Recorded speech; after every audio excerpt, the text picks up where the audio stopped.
Hey everybody, this is a video about the sunbeams or the sun rays that come through the clouds called crepuscular rays.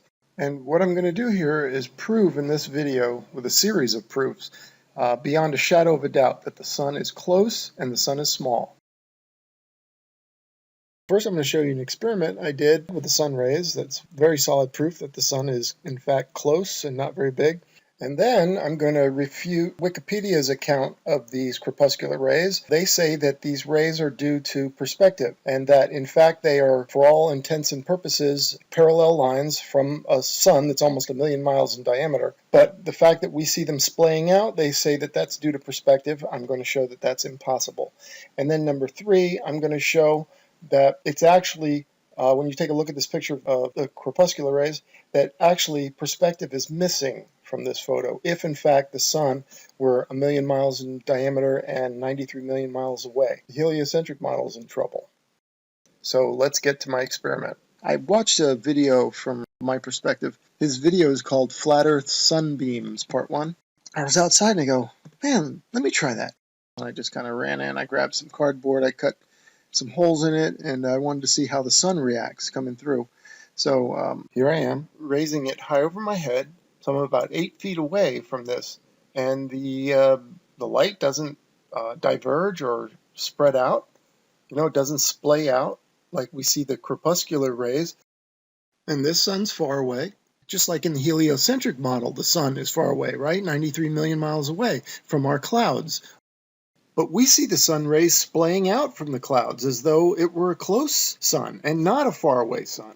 Well, you can see when it is far away, the light beams are parallel and they don't splay out or diverge from the clouds.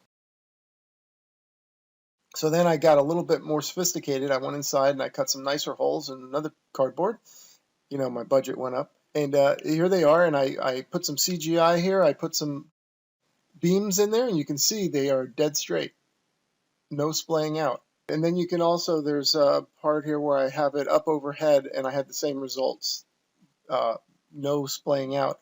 So this is the example of the faraway sun, that the rays, this is what we should experience coming through the clouds. The rays from a sun that's almost 1,000,000 miles in diameter and 93 million miles away, when those rays get here, they should be parallel and dead straight. But we don't see them as dead straight. We see them splaying out or diverging from the clouds. Something's not right here. Okay, here I am inside. Notice I got my light close. Look at already you can see the light splaying out. You see that? I drew you can see the circles on the floor and on my piece of cardboard actually. Those are the original size of the holes that when I was outside they lined up perfectly. Here you can see them completely splaying out. And if I put the rays on it like this, the sun rays, and that's not even as splayed out as they got, it's just that the cloud is in view. And I want you to be able to see the cloud, which is my cardboard with the holes cut out of it. That way I could line up the rays. But as you can see, when I moved up a little bit off the floor and put the light even closer, the rays really splayed out. So I just wanted you to see that. Okay, so there you go. There's hard evidence that when the light source is close to the clouds, the light will diverge. The dispersion pattern you can see when I was outside, the dispersion pattern remained the same, meaning the 5 holes that I had, like that, stayed exactly the same, and that's a faraway light source. But when the light source was close, they splay out. That definitely supports the flat Earth model of a small, close sun. Okay, let's analyze this claim that science makes and Wikipedia makes that the crepuscular rays are due to perspective, that they're actually very close to parallel lines. For all intents and purposes, they are parallel coming from a sun that's almost 1,000,000 miles in diameter, but we don't see them parallel coming through the clouds. Those crepuscular rays are angled outward. They splay out. They're diverging from the clouds. And Wikipedia is saying that that's due to perspective. Okay, and Wikipedia also uses railroad tracks like these. And they say, see how these converge at your horizon, or they diverge from the perspective of the sun outward? And they're saying that that's what's going on here. Okay, so we need a quick little review of perspective.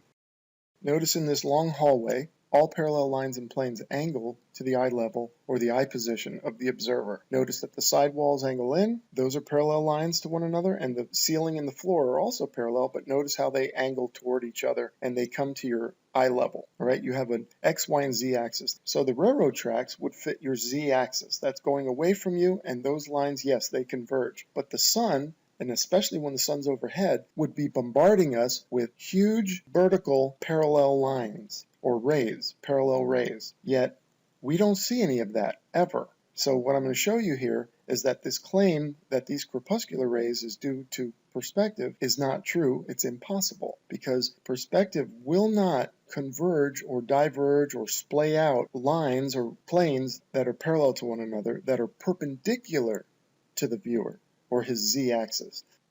Okay, so like in this picture of the railroad tracks here, the lines going away from you, that's I did with the green line, that's the railroad track, that's obvious. And right from the get-go, they start to converge.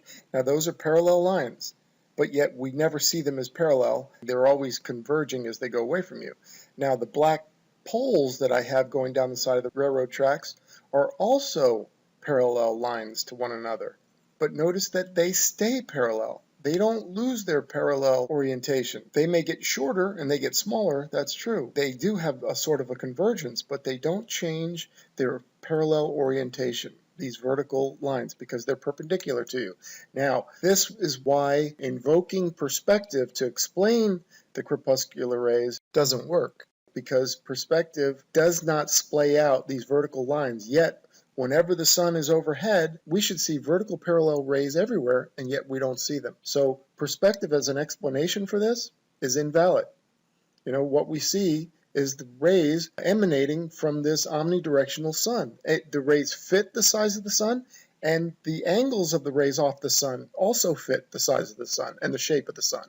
But they shouldn't fit the size of the sun if the sun is in fact almost 1,000,000 miles in diameter and 93 million miles away. The rays should be huge and the sun small. So that's telling us that the sun is in fact close. Okay, and let's go back to what Wikipedia said. Wikipedia says that the rays from the sun are in fact parallel lines, but we don't see them that way because of perspective. Perspective splays them out. Okay, look at this picture. I put these rays in. Okay, so this is what's really going on, Wikipedia says. They say the rays are really parallel, and they would be from a 1,000,000-mile diameter sun. But this is what our eyes do through perspective. It splays it out. Okay, here's another one. They say this is how they really are. They're vertical and they're parallel, but our eyes splay them out like this. Okay, so then why doesn't perspective take these telephone poles and splay them out like this? We don't see that, do we? Why doesn't it take these buildings and splay them out like this? They're vertical and they're parallel. Well, because what we see, the crepuscular rays, is not due to perspective. It's just due to the nature of an omnidirectional light source with the light coming out in all directions. And it's coming from a small sun. It's impossible that this sun is 1,000,000 miles in diameter, as I've already showed you. So then if it's not perspective, these crepuscular rays are not due to perspective, as Wikipedia and science in general claims they are, then what are they? Well, it's very simple. All they are is radially propagated light. Or another way of saying it, light rays emanating out from a common center, like the sun, or any light. And I understand that the light rays coming off the sun looks like perspective. It shares the common trait where with perspective all the lines and planes converge at a point in the distance called your vanishing point. The sun also has that look where looks like the rays all converge at a point in the center of the light. Actually, the light rays are emanating out from a common center, but I can understand how they look alike, but they're not the same. Okay, that's all it is. And so, as we've already proved, that perspective can't explain the crepuscular rays, because where are all the vertical parallel sun rays then? They don't exist. Okay, so next I'm going to show you with streetlights and sunlight and how they look exactly alike. Okay, let's take a look at some light rays. Let's look at how the sun and a street lamp look the same. The one on the left is a street light, and the one on the right is the sun. Okay, notice that the light source and the rays match one another. And with the street light, that light is here on Earth, right? It's right there on your street. And those rays look in proportion to that light. They're also here, right? On your street or wherever you see that light. The sun, they're telling us, is actually far away, but the light rays are close. Like when we see these crepuscular rays coming through the clouds. And did you know that streetlights also have crepuscular rays, just like the sun does? And you know what? They look identical. Let's have a look. Here on the left, that's a streetlight, and those are crepuscular rays coming off of that streetlight. And they look identical. They are in the same proportion as our sun and its rays. And you can't say that that's perspective because they're right there. And as we've seen, perspective can't explain those rays anyway. So those rays are nothing more than radially propagated light. In other words, it's light coming from a common center. That's all. And look at this one. The left one is a street light. The one on the right are the sun rays. They are both in proportion to one another. The light source matches its rays, which indicates that they're both local. Okay, and this street light is here. We know it's here, and we know those crepuscular rays are here. There's no fooling us and telling us it's 93 million miles away or a million miles in diameter. And it looks just like the sun that they're telling us is far away and huge, and whose light rays are here, though, on the Earth. Same here. Same as what we see in the sky. The sun matches the sun rays. But in the heliocentric model, with a sun that's 93 million miles away and almost a million miles in diameter, the rays should be completely out of proportion, like this. You know, we shouldn't maybe even see the sun. Maybe the sun should just be a blob of light on the other side of our lit up atmosphere from these huge rays. I mean, we see the sun like it's in our atmosphere, like it's close, but it can't be, according to the heliocentric model.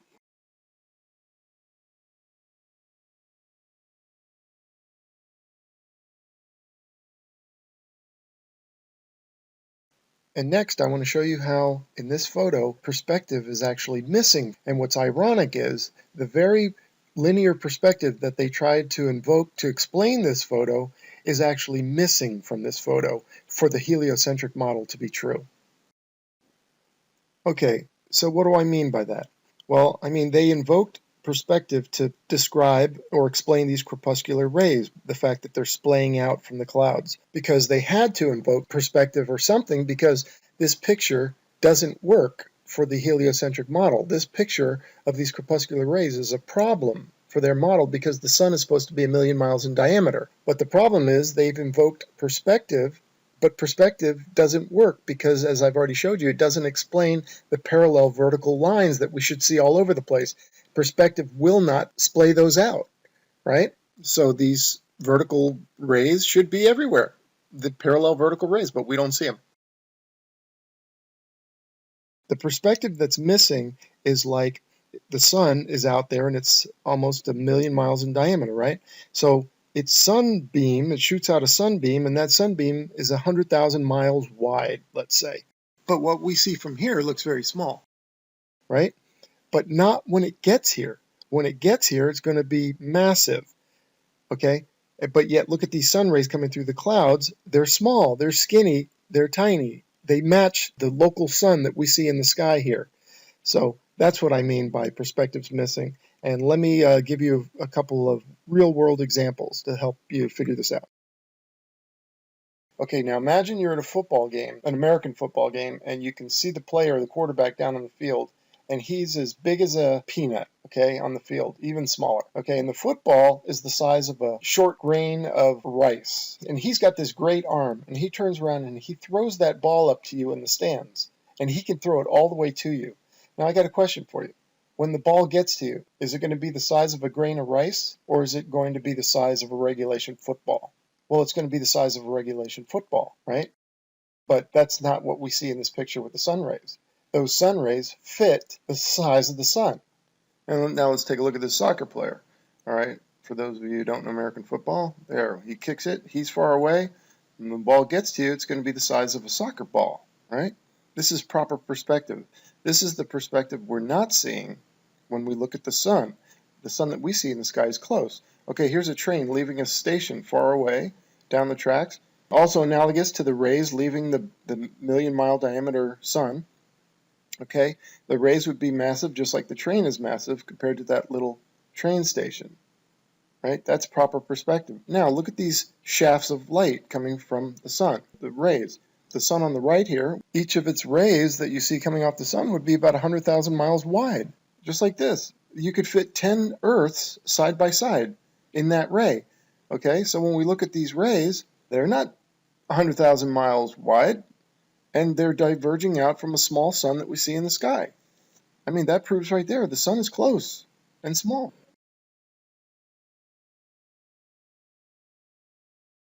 Now, I know somebody's going to seize upon this and say, hey, wait a minute, but we don't see perspective with the sun traveling over the flat Earth. We should see it shrink to a dot and disappear. We don't see that. Well, I was going to save this for another video, and I maybe still will, but let me introduce to you celestial perspective. It's different than regular perspective that we're used to every day. Regular perspective, we see a train on the tracks, and as it goes away from you, it gets smaller and smaller and smaller until it disappears. But the sun, on the other hand, is different because the sun, when it's quote-unquote next to you, is high overhead and has already experienced a reduction in size. Now, as it goes away from you, it follows the convergence lines down to your horizon, essentially keeping it same distance from you. So the two movements offset each other. The one, the sun moving away from you, and then the visually lowering as it follows the convergence lines down to your eye level horizon. Also, the sun is too big to shrink to a dot anyway, right? It's going to go below the observer's horizon before that happens. Now note this about the convergence lines. Notice that on this wall of lines, the higher up they get, the more steep they get. They orient themselves away from the horizontal and more to the vertical. So the train on the tracks, as that goes away from you, it's right on your eye level. It's actually on your z-axis. Here's a picture of the z-axis, x-axis, and y-axis. It's on your z-axis, so all you can see is the train get smaller and smaller and smaller. You can't see any movement laterally or vertically out of that plane. But the sun is different because the sun, even though it's cruising over the Earth parallel to the ground, it's on a much higher plane. So when it's overhead, it's already had a visual reduction in size. So now when it goes away from you and it follows those convergence lines down, it'll appear to be the same size because the going away and the lowering kind of offset each other. And same as this train. If you put this train high up overhead, that will cause it to already have a visual reduction in size also. So now when it goes away from you, it too will maintain its size. Kind of like if you're flying a kite, right? And you have the kite and it's a mile overhead, well, it'll appear a certain size, right? But let's say it takes a nosedive, but the string stays taut, so it goes all the way to the ground. Now it's a mile further down the road from you, but it's still the same size visually, right? So that's kind of how this works too. So let's recap. In my experiment, I showed that when the sun is close, the rays splay out, but when the sun is far, the rays are straight parallel beams. Yet, this is what they show us, this picture of crepuscular rays, and say that that's a faraway sun. Then I showed you how perspective can't explain what we see because it doesn't splay out things like these poles or these buildings. And then I showed how the sun mimics perspective. It has the same look. The light rays radially propagate outward, or they radiate out from a common center. And that's what we're seeing with the sun. It's not perspective. And then I showed how the street lights, the crepuscular street lights, match the sun. The same crepuscular rays from the sun and from the street lights, and they look identical. Both local light sources and local rays. Then I showed you celestial perspective, and that's different from regular perspective, like the train going down the tracks that's on your same plane as your eyes, and as that goes away, it can only shrink. It gets smaller and smaller. But the sun is high up overhead, so it's vertically already had a visual reduction in size. So as it goes down to your eye level horizon, it'll maintain its same size. Okay, and that wraps up celestial perspective, and that wraps up this presentation. I believe we made a strong case. A lot of evidence here, if not complete proof. And thank you so much for watching. There's only one thing left to do. Let's kick the ball out of here. Take care.